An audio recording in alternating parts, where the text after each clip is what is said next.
La Policía Nacional investiga el abandono de un bebé en el Hospital Punta de Europa de Algeciras. Al parecer, según fuentes policiales, una mujer de 23 años dejó ayer por la tarde a su hija recién nacida en la habitación del centro hospitalario donde acababa de dar a luz.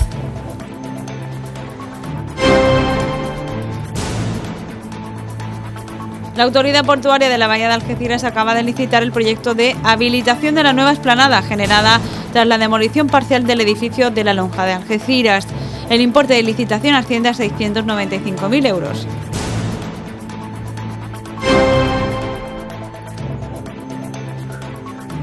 Cultura sigue trabajando en la puesta en valor de la factoría de Salazón de la calle San Nicolás, proyecto para el que se está redactando los pliegos para licitar los trabajos de recuperación que deberán estar concluidos en diciembre del año que viene.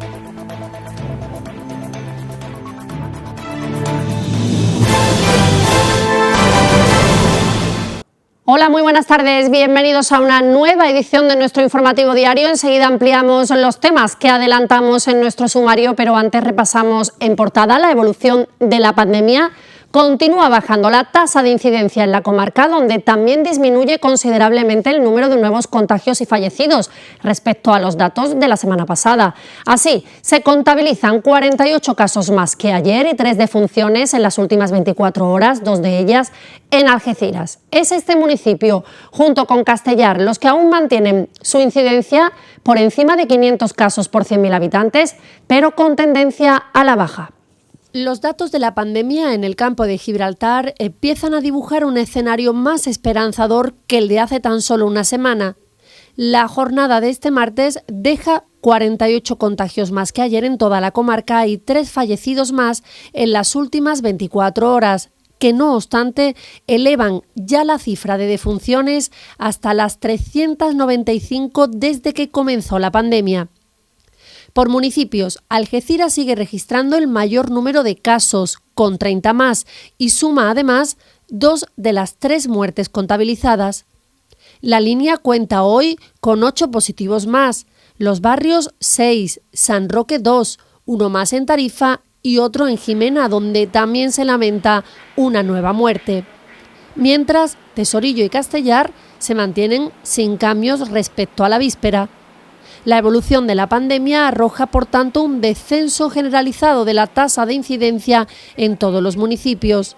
Sin embargo, a pesar de la tendencia a la baja, Algeciras y Castellar siguen siendo las únicas localidades que mantienen este indicador por encima de los 500 casos por 100.000 habitantes en 14 días.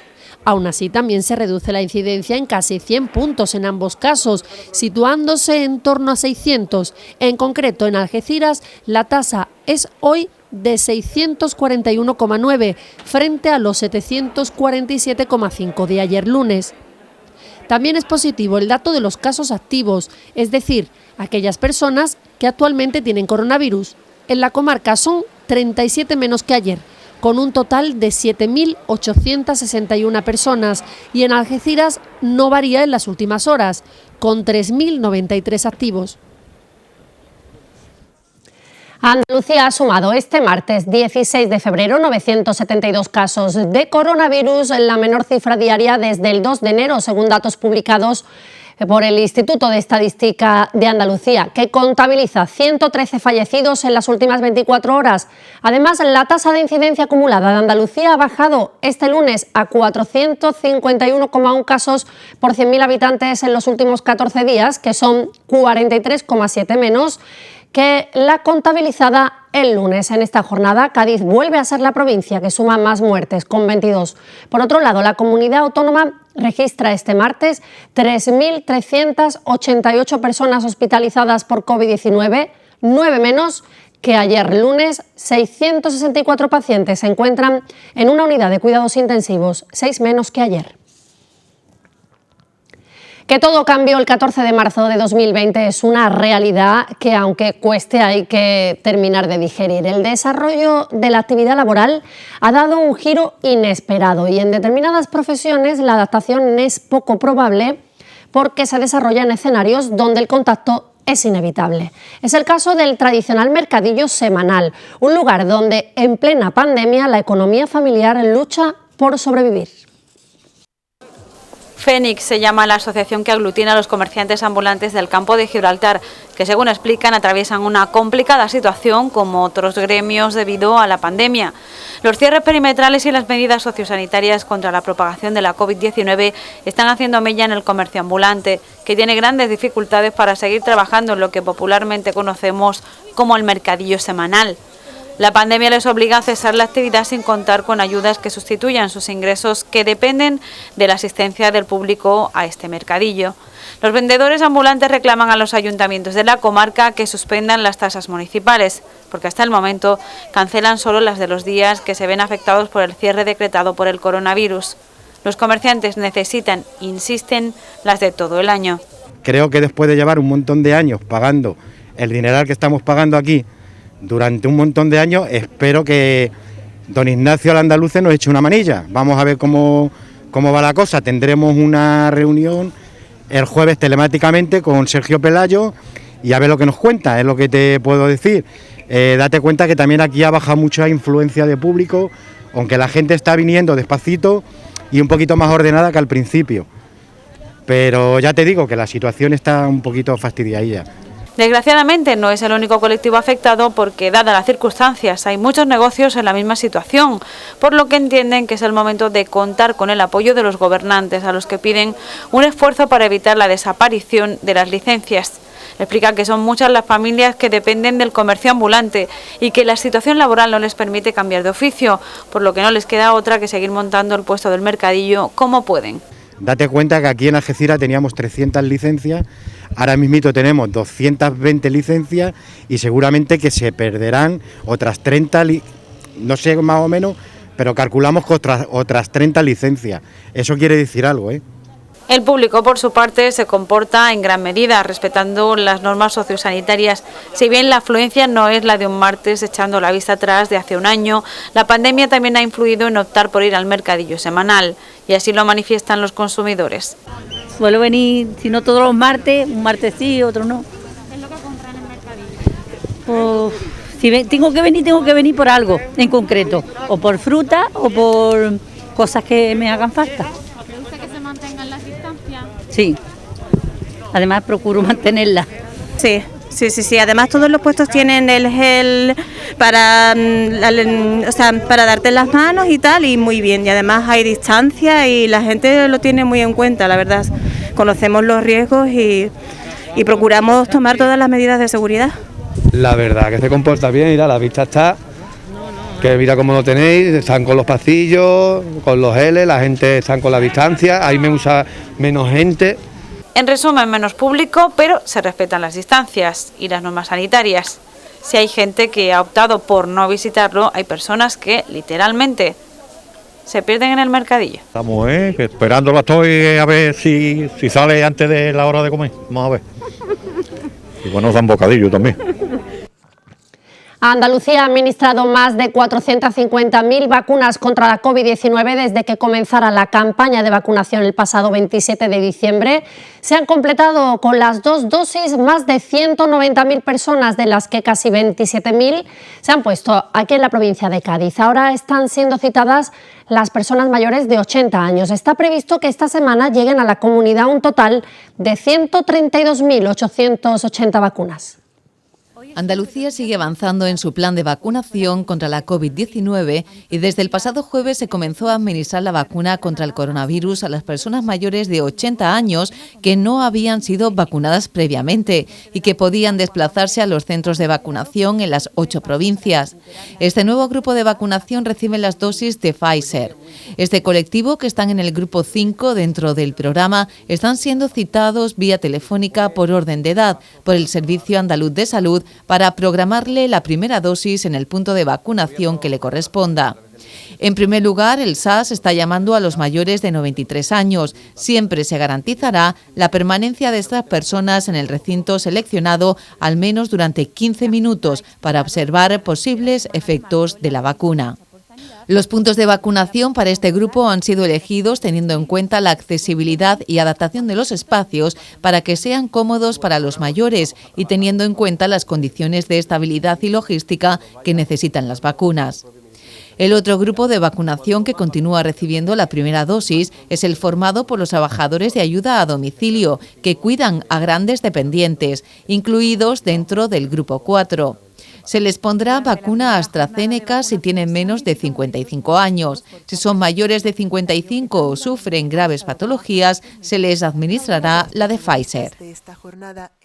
Los sindicatos de enseñanza y sanidad de comisiones obreras han reclamado que se tenga en consideración la vacunación prioritaria de personas con discapacidad intelectual y trastornos mentales graves, muchos de ellos atendidos en centros residenciales y en centros con actividad diurna. Desde comisiones obreras consideran que la prioridad a la hora de establecer la vacunación tiene que ver con el riesgo a contraer la enfermedad y que el colectivo, como consecuencia del desarrollo de la pandemia, ha agravado su vulnerabilidad tanto social como clínica y epidemiológica. El portavoz de Comisiones Obreras, José Luis Maitegui, explica que las características de funcionamiento vital de estas personas son, en una situación normalizada, ya de por sí complicadas para ellos y sus familias. Con más razón, dice, en una situación como la actual. La central sindical demanda a la Administración que tenga en consideración la realidad de este colectivo y proceda a dar instrucciones para la vacunación lo más inmediatamente posible. De estos ciudadanos, igualmente, la organización sindical ha expresado su reconocimiento a las familias de estas personas que desde hace años están luchando no solo con las dificultades personales de sus familiares, sino contra una pandemia que les ha trastocado mucho el apoyo que tenían. Finalmente, Comisiones Obreras quiere reconocer también a todas las asociaciones de familiares, así como a todos los centros ocupacionales y residenciales y en especial a los trabajadores su esfuerzo personal. Centros con un gran reconocimiento en la sociedad del campo de Gibraltar, como Asansu, La Padis o Faisen, entre otros, merecen desde Comisiones Obreras apoyo para volver a la actividad habitual en sus centros y de esta manera facilitar tanto a los afectados como a sus familias el retorno a una vida normalizada. El presidente del PP en Algeciras, José Ignacio Landaluce, ha salido al paso de las acusaciones de la portavoz parlamentaria de Adelante Andalucía, Inmaculada Nieto, acerca de su gestión en la pandemia. Landaluce asegura que está en contacto permanente con las autoridades sanitarias para seguir el avance del virus y poner en marcha cuantas medidas sean necesarias para frenar los contagios en la ciudad. Además, destaca las mejoras que se han realizado en materia sanitaria por parte del actual gobierno andaluz. El presidente de los populares en Algeciras, José Ignacio Landaluce, señala que desde principios de la pandemia están en contacto permanente con los máximos responsables de la Junta de Andalucía y fruto de esa coordinación y de las medidas aplicadas son los datos que mejoran en cuanto a contagios por la COVID-19. Landaluce ha querido reseñar además que es esta nueva Junta de Andalucía la que ha realizado obras en el campo de Gibraltar en menos de 2 años, en hospitales y centros sanitarios, y que siempre ha reclamado y seguirán reclamando independientemente de quién gobierne, sin importar tintes ni colores políticos, porque la sanidad, añade, es un asunto muy serio como para utilizarlo políticamente. Además, asegura que han reclamado a la Diputación Provincial de Cádiz, a la Junta de Andalucía y al Gobierno Central inversiones en todas las materias. Sin embargo, no le ha visto reclamar a los compañeros de partido de Inmaculada Nieto, de Adelante Andalucía, que apoyen algún proyecto de Algeciras o que solucionen el programa del ingreso mínimo vital, del que Podemos hace gala y ha cobrado un ínfimo porcentaje de personas en la provincia de Cádiz.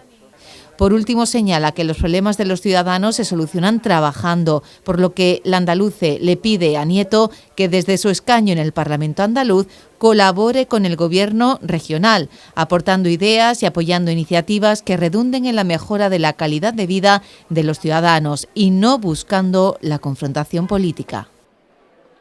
El PSOE exige al alcalde que cumpla con los acuerdos adoptados en el Pleno monográfico sobre sanidad. Entre ellos, los socialistas recuerdan el compromiso de crear una mesa de seguimiento que debía reunirse periódicamente con la participación de miembros de la Corporación Municipal, de la Plataforma en Defensa de la Sanidad y representantes del sector en la ciudad. El secretario de Organización del PSOE en Algeciras, Daniel Moreno, explica que la situación actual de pandemia provocada por el coronavirus ha hecho que sea aún más vital la defensa de la sanidad pública de la comarca, donde los hospitales se encuentran colapsados y los profesionales agotados, mientras el alcalde de la ciudad se pone de perfil en defensa de los intereses sanitarios de Algeciras. Vecinos, asociaciones profesionales y grupos políticos llevan meses reclamando al andaluce que exija mejoras a la Junta, institución encargada de la gestión sanitaria de la pandemia, mientras que el primer edil se pone de lado escondiéndose tras las siglas del PP, en lugar de pedir la contratación de más personal, más PCR o negando otras instalaciones que sirvan de hospital de campaña. Moreno señala que el alcalde hace caso omiso una vez más a los acuerdos de pleno, inconcebible ante una situación tan complicada como esta, en un servicio vital, como es el sanitario, con aumentos de las listas de espera, falta de camas en el hospital, patologías que no están siendo atendidas y falta de rastreadores y PCRs. Desde el PSOE exigen al andaluce que reclame medidas a sus compañeros de partido gobernando en Sevilla y cumpla con los acuerdos adoptados en el pleno municipal.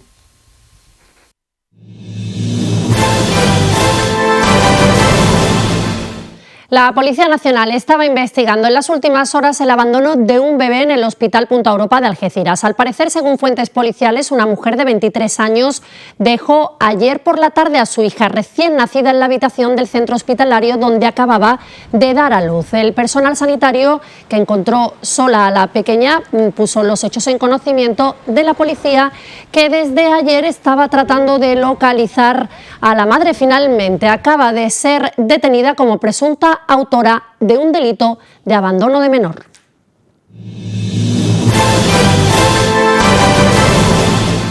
La Autoridad Portuaria de Algeciras acaba de licitar el proyecto de habilitación de la nueva explanada que ha quedado disponible tras la demolición de parte del edificio de La Lonja. Por un importe de licitación de 695.000 euros, los trabajos supondrán mejorar el firme de la superficie de 8.500 metros cuadrados, la reposición de los servicios, pozos, arquetas, así como la adecuación del cantil del tramo del conocido como muelle del frigorífico en la dársena pesquera. Una vez finalizadas las obras, la Autoridad Portuaria de la Bahía de Algeciras destinará esta nueva área a la gestión de los vehículos y camiones del tráfico marítimo del Estrecho, por lo que la utilizará como zona de preembarque durante la operación Paso del Estrecho. De este modo, la institución portuaria compensará la pérdida de las zonas de espera de vehículos situadas en el norte del Llano Amarillo, espacio reservado para parte del proyecto Puerto Ciudad del Lago Marítimo. Este proyecto supone la transformación urbanística y ambiental de la franja litoral y del borde del puerto con la ciudad de Algeciras y que abarca desde el puente de acceso norte hasta el Llano Amarillo. Esta actuación restará presión al Llano Amarillo, por lo que es la fase 1 del proyecto en la que la Autoridad Portuaria está trabajando junto al Ayuntamiento de Algeciras, la Junta de Andalucía y la Universidad de Cádiz, y que contempla la construcción de un conjunto de edificios multifuncionales para albergar el museo y el centro de interpretación del puerto, el Centro Portuario de Innovación Logística, un auditorio y salas de conferencias, así como el edificio para albergar el Centro de Innovación UCASI de la Universidad de Cádiz, además de zonas de esparcimiento ciudadano destinadas a actividades deportivas y lúdicas, zonas verdes y aparcamientos.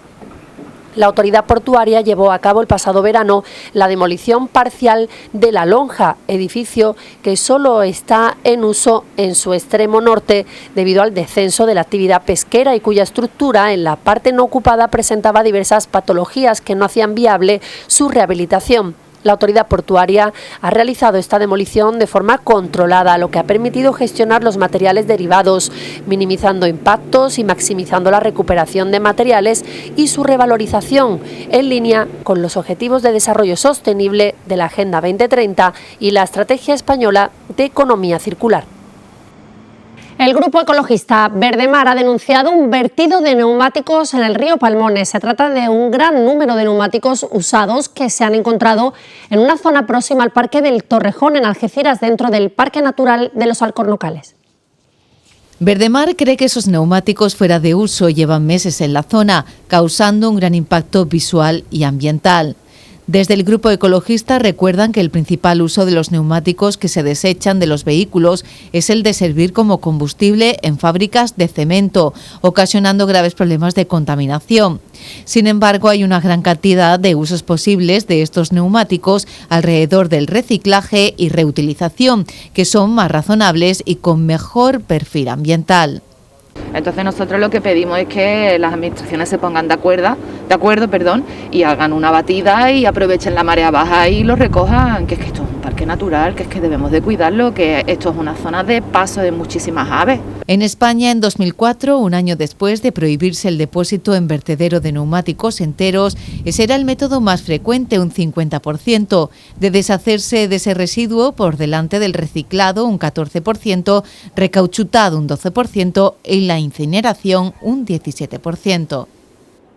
La Autoridad Portuaria de Gibraltar ha comunicado que continúa las operaciones de limpieza del vertido de petróleo que causó un buque en el puerto gibraltareño a primera hora del viernes. Desde el Gobierno del Peñón explican que el coste atribuido a este incidente será imputado al carguero responsable, que quedará retenido hasta que realice el pago. Según un comunicado del Gobierno de la colonia británica, la empresa pública se dedica a las labores de recuperación del petróleo y otros desechos bajo la supervisión de la empresa contratada para gestionar vertidos. Estos trabajos continuarán hasta que todo el combustible se haya recuperado y la costa quede plenamente restaurada. El coste atribuido a este incidente será imputado al buque, que quedará detenido en las aguas próximas a Gibraltar hasta el momento que se reciba el pago correspondiente. El ministro del Puerto ha manifestado sentirse muy satisfecho con las labores que se están llevando a cabo y ha explicado que estas que no terminarán hasta que todo el combustible se haya limpiado por completo. Ha indicado además que se llevará una investigación detallada sobre el origen de este accidente lo antes posible. El capitán del puerto gibraltareño se ha mantenido en contacto constante con los operadores y el capitán marítimo del puerto de Algeciras, con quien ha mantenido una comunicación muy fluida desde el viernes, una vez que se tuvo conocimiento del incidente. El Gobierno está valorando todas las opciones para recuperar el coste íntegro generado por este vertido. No se descarta un proceso legal según las disposiciones de las reglas del puerto. A raíz de este vertido, el senador del Partido Popular por Cádiz, José Ignacio Landaluce, ha pedido explicaciones al Ministerio de Exteriores de España para saber cuál ha sido su actuación después de que, tal y como denuncia la policía gibraltareña, impidiera la actuación de Salvamento Marítimo para frenar el derrame. En concreto, el senador popular pregunta a la titular de la cartera de Exteriores, Arantxa González Laya, si se están cumpliendo los acuerdos que el Gobierno de España y el de Reino Unido alcanzaron en materia de medio ambiente en el marco de la negociación del Brexit. Según explica el senador popular José Ignacio Landaluce, la Royal Navy de Gibraltar hostigó al buque de salvamento marítimo español Salvamar de Névola cuando se aproximaba al buque de bandera liberiana que se encontraba vertiendo combustible en el mar. Ante estos hechos, Landaluce ha realizado una serie de preguntas parlamentarias para pedir a la ministra de Exteriores, Arantxa González Laya, que detalle los acuerdos que se han firmado entre los gobiernos español y británico en materia de medio ambiente en el marco del Brexit, ya que asegura que no es lógico que España no pueda realizar trabajos para intentar frenar los vertidos incontrolados de combustible. El senador explica que, según algunas versiones de los hechos, la tripulación española tuvo que hacer maniobras en varias ocasiones para evitar la colisión con las embarcaciones británicas y, como consecuencia del hostigamiento, un nuevo buque español, el Luz de Mar, acudió al lugar de los hechos, donde pudo conseguir el objetivo de frenar el vertido y tratar de evitar que se vieran afectadas las costas del campo de Gibraltar, aunque, tal y como relata el senador, restos de hidrocarburos han aparecido en la playa del Rinconcillo. Por ello, desde el PP piden al Gobierno de España que, si se está cumpliendo el convenio internacional para prevenir la contaminación por los buques, el MARPOL, que lo ponga inmediatamente en conocimiento de Reino Unido, ya que en pocos días del acuerdo firmado por el Brexit parece, a juicio del Landaluce, que el Gobierno de Gibraltar no está dispuesto a la colaboración con el Gobierno español sin que haya habido, según dice, un pronunciamiento de la ministra de Exteriores. Es ilógico la actuación de Gibraltar.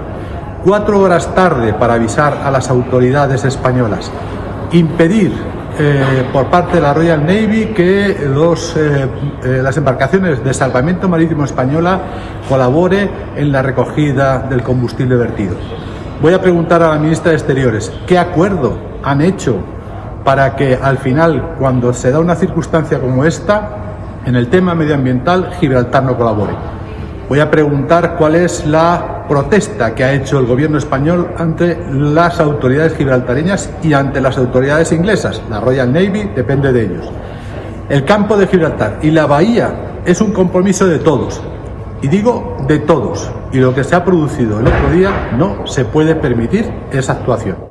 Por todo ello, la andaluza ha pedido la valoración de la ministra sobre este asunto que afecta a las relaciones entre países con respecto al Brexit, incumple el Convenio Internacional de Prevención de Contaminación y además ha puesto en peligro, según dice, a los profesionales de salvamento marítimo que intentaban evitar que el medio ambiente se viese afectado por un incidente producido por un buque en aguas de la bahía de Algeciras.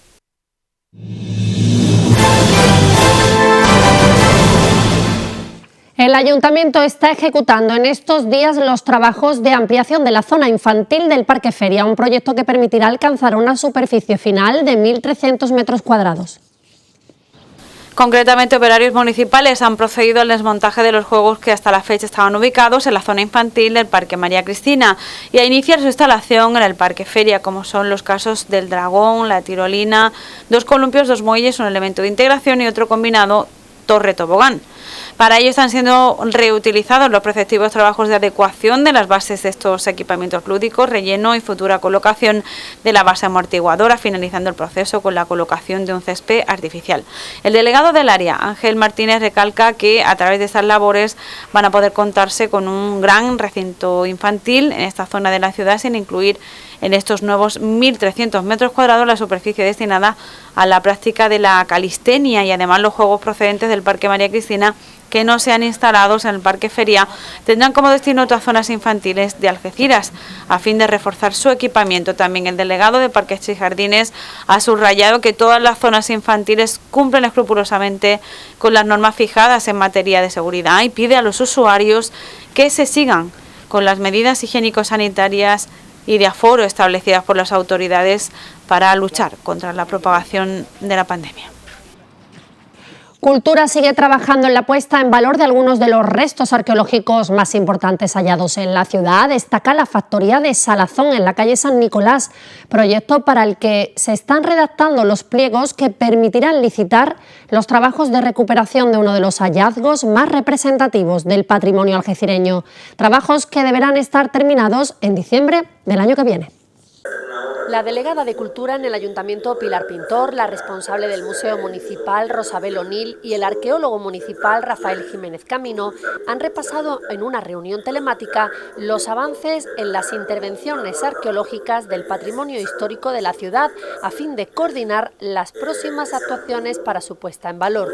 Entre los proyectos que se van a emprender este año destaca la excavación, restauración y musealización de las factorías de Salazón descubiertas en el año 2000 en la calle San Nicolás, un complejo industrial romano construido hace más de 2000 años. Según explica Pilar Pintor, este es uno de los buques insignia de la Delegación de Patrimonio Histórico y uno de los proyectos más ilusionantes de los últimos años que se va a poder materializar gracias a la cofinanciación de los fondos europeos a través de la Estrategia de Desarrollo Sostenible Integrado DUSI Barrio de la Caridad. Es un proyecto que va financiado por los fondos DUSI y ahora va a haber un primer pliego para lo que sería una intervención arqueológica, puesto que son unos restos, una factoría que se encuentra tapada, y después un segundo pliego que sería el de la musealización, es decir, la puesta en valor dentro de un entorno importante como es el entorno del Parque de las Acacias, del entorno del Cristina, donde se encuentra una de las factorías de Salazón más importantes de la época de la Baja Romanidad y de la etapa visigoda. Además de esta actuación, la reunión también ha servido para actualizar la memoria de las excavaciones que se han realizado en el entorno de Marina del Carme, en el talud próximo al Hotel Cristina, restos conocidos como fortificaciones de la Villa Sur. Actualmente se está haciendo también el estudio del material que allí se ha encontrado. Pintor ha destacado el trabajo que el equipo de gobierno y los técnicos de cultura están realizando para proteger y promocionar el patrimonio que existe en Algeciras, para que se conozca su rica historia y cultura. También desde Patrimonio se trabaja en la puesta en valor de los hornos romanos del Rinconcillo. Acaban de comenzar las tareas de limpieza y desbroce de la vegetación en la parcela municipal donde se encuentran estos restos. También en este caso Cultura está trabajando en la redacción de un proyecto de investigación y conservación de este monumento que permita darlo a conocer a la ciudadanía. La Fundación Márgenes y Vínculos inauguró ayer la exposición itinerante Sonríe sin drogas en el Instituto de Secundaria Bahía de Algeciras. La muestra es el resultado del trabajo realizado por los alumnos de los institutos de Algeciras y La Línea, que el año pasado participaron en un taller sobre prevención de adicciones impartido por técnicos de la Fundación. La exposición Sonríe sin drogas muestra a través de fotografías y murales escenas de las sesiones de los talleres impartidos entre los meses de septiembre y marzo durante el pasado curso escolar en los institutos de Algeciras y La Línea. La actividad impulsada por la Fundación Márgenes y Vínculos se centraba en la promoción de buenas prácticas para prevenir adicciones y conductas de riesgo en menores escolarizados en educación secundaria y estaba financiada por el Ministerio de Sanidad y Consumo a través de fondos decomisados del narcotráfico. Durante 2 semanas la muestra se podrá ver en los institutos Getares y Bahía de Algeciras y después se llevará a La Línea, a los institutos Antonio Machado y Virgen de la Esperanza. Además de exponer el trabajo que se realizó durante los talleres, también la Fundación entregó en los centros una guía didáctica para la prevención del consumo de drogas, además del resultado de una encuesta realizada a los alumnos. El objetivo de este programa era promocionar conocimientos y herramientas personales para que los jóvenes tomen conciencia de lo que implican las drogas y sepan decir no, fomentando así una juventud sana. Estos talleres se seguirán impartiendo este año, aunque en este caso, debido a la pandemia, la mayoría de las sesiones serán telemáticas mediante vídeos y otros materiales digitales que trasladarán a través de Internet. El Ayuntamiento ha aclarado una información que había publicado sobre la petición de un galardón para Pepe de Lucía. En concreto, el consistorio ha comunicado que solicitará al Ministerio de Cultura la concesión de la Medalla de Oro al Mérito de las Bellas Artes para el artista algecireño hermano de Paco de Lucía. Así lo trasladó el alcalde a la Junta de Gobierno local, que ratificó la propuesta de forma unánime. El alcalde ha destacado que Pepe de Lucía representa el legado de la gran saga de artista de los Lucía. De su trayectoria, el primer edil recuerda que en el año 2003 obtuvo un Grammy Latino en la categoría de Mejor Álbum Flamenco.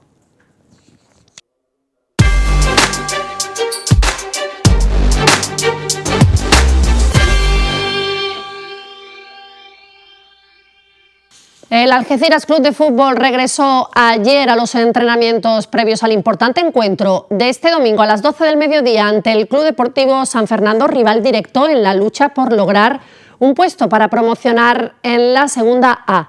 El equipo de Ballesta sabe de la importancia del tramo final de la primera fase de la Liga. 2 equipos en España, Badajoz e Ibiza, son los 2 primeros conjuntos que han logrado su pase para luchar por el ascenso a segunda A.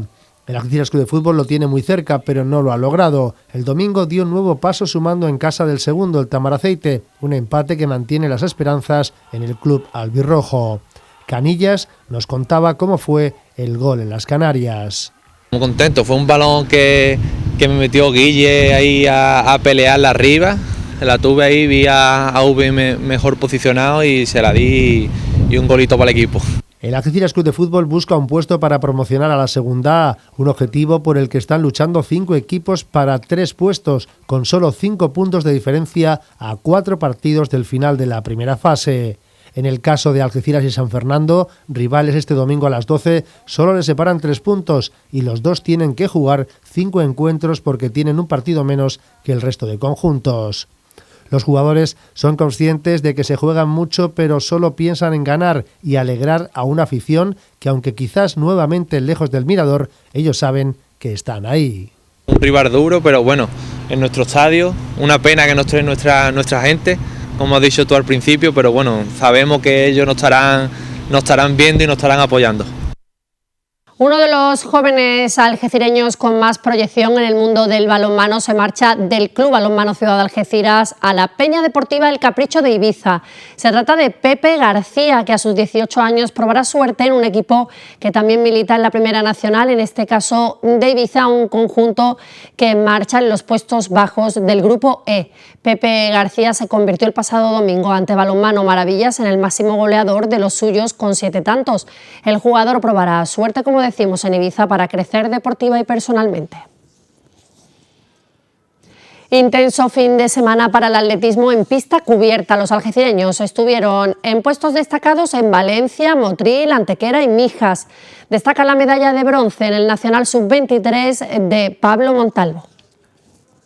En el estadio de atletismo de Motril se disputó el Campeonato de Andalucía Absoluto de Lanzamientos Largos de Invierno. El Bahía de Algeciras logró 5 medallas, 2 títulos autonómicos, 2 subcampeonatos y una medalla de bronce.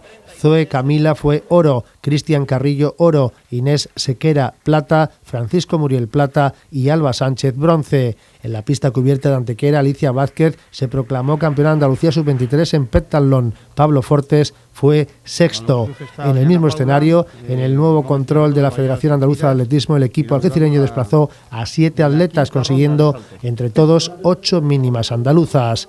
En Mijas, en la primera jornada del Campeonato de Andalucía de los atletas de Bahía, Irene Rancaño destacó con la 7ª posición en el cross absoluto. Lorena Herrera se proclamó subcampeona de Andalucía de campo a través en categoría sub-23 y Esther García se proclamó subcampeona de Andalucía en categoría Máster 40. Y para cerrar, un intenso fin de semana en la pista cubierta de Antequera, en un nuevo control de la Federación Andaluza de Atletismo, el equipo algecireño desplazó a 7 de sus atletas, consiguiendo entre todos 8 mínimas andaluzas. Y la jornada de ayer lunes sirvió para la disputa de las mangas valederas para el Campeonato de España de Kitesurf. Getares fue el escenario elegido por los fuertes vientos reinantes por Fonsi Delgado y Jonathan López. Un año diferente en el que los competidores recibirán la puntuación de un jurado que verá las mangas a través de vídeos. El COVID lo está cambiando todo, también ocurre en el mundo del deporte. El Campeonato de España de Kitesurf se puntuará de manera virtual. Los participantes se grabaron en el día de ayer y el jurado puntuará las mangas. Los competidores Fonsi Delgado y Jonathan López, algecireños, grabaron 3 mangas en las que realizaron sus trucos y piruetas pese al temporal de levante que reinaba en el día de ayer. Por toda España se están grabando y lo más difícil es que hay gente que vive en zonas donde no hay viento. Entonces, por ejemplo, aquí en Algeciras hemos tenido que esperar el levante de hoy para poder grabar las mangas y tanto entrenar como grabar pues no hemos podido. El año pasado en la Spain Kiteboarding League, Fonsi Delgado finalizó en 12º lugar tras la última prueba del campeonato que se celebró en Tarifa. Fonsi se mantuvo entre los mejores a nivel nacional, a pesar de haber salido del top 10. Satisfecho con los resultados de la pasada temporada, ahora esperan repetir éxitos del año pasado, una campaña en la que nada es igual y las puntuaciones dependen de un jurado que valorará las mangas realizadas por los algecireños. Bueno, esto es como todo, hay días que se te dan mejor, otros peor, y bueno, ahí tengo unas mangas que puedo estar contento, otras más difícil, más disgustado por así decirlo, pero bien, lo importante es disfrutar, ¿no? Y ver también, ¿no?, la playa como está de cometa y bueno, bien, contento. Es todo, hasta aquí nuestro tiempo de noticias. Regresa la información mañana a la misma hora. Les esperamos a las 2 de la tarde. Gracias por su compañía. Hasta mañana.